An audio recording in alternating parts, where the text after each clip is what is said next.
Vamos lá, gente, retornando aqui, falar agora do sujeito passivo da relação, tá?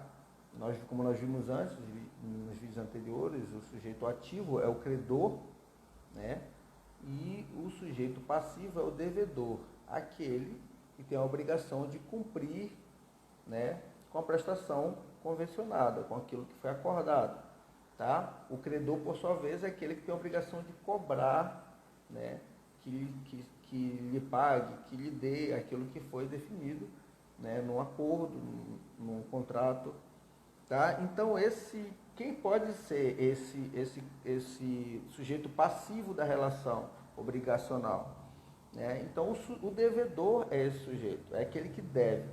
Então, o devedor é o sujeito passivo da relação, tá? É a pessoa sobre a qual recai um dever de cumprir com a obrigação convencionada, tá?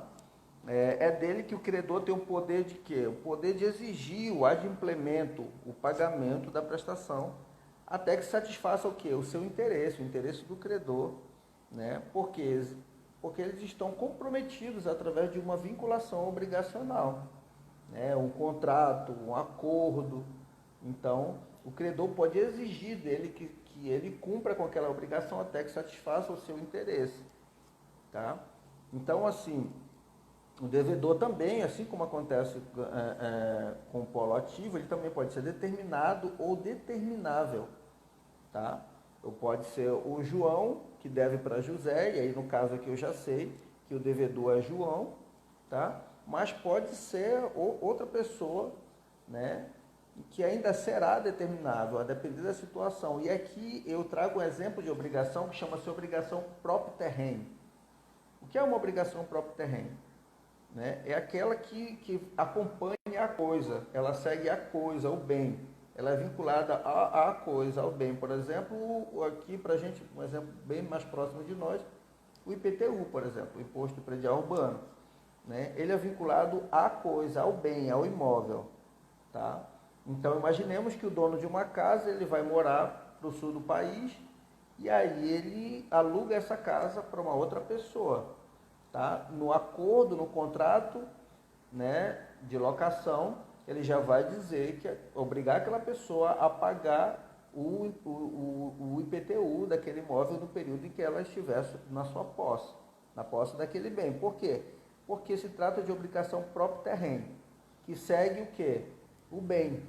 Ela não está vinculada à pessoa do proprietário, ao CPF dele, por exemplo. Não. Ela vincula-se ao bem. O imposto é cobrado, é recolhido pelo município onde o bem está situado. Então, aquela pessoa que ficou na posse do bem, a ela vai ser incumbida essa responsabilidade, esse dever de cumprir com essa obrigação. Então, o sujeito passivo, nesse caso, só vai ser definido no momento que você souber quem vai ser o locador, a pessoa que está na posse daquele bem, ou se tratar de obrigação próprio terreno, uma obrigação que segue o bem. Perfeito?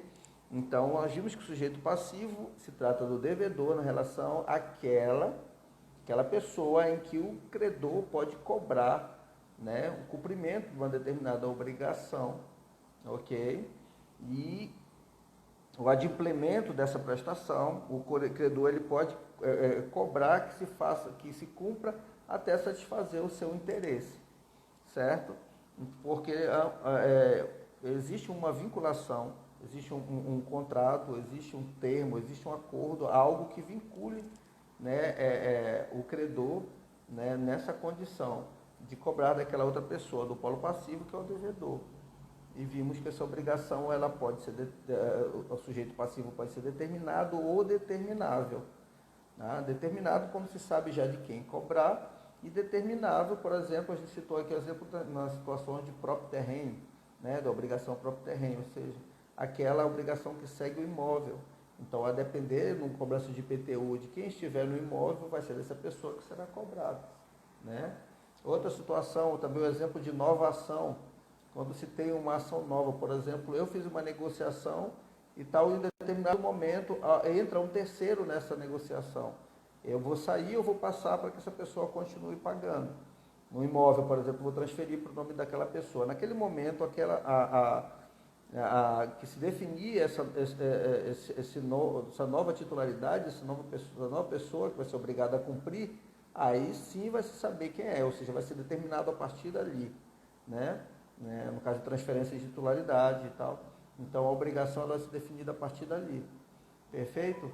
Então, assim, são pontos a se observar, né, a respeito da novação. Eu quero que vocês leiam lá no artigo 360 do Código Civil, é justamente quando traz essa previsão de novação, ou seja, eu tenho uma ação, uma obrigação até aqui, de repente no momento ela toma um rumo diferente, já entra uma outra pessoa e eu saio dessa obrigação. Então aquela que assumir, ela passa a ser agora o sujeito passivo daquela obrigação, ou seja, ela tem o dever de cumprir com aquela prestação obrigacional. Tá? Ficou certo aí? Ok? E a gente vai fazendo outros vídeos assim para você poder compreender.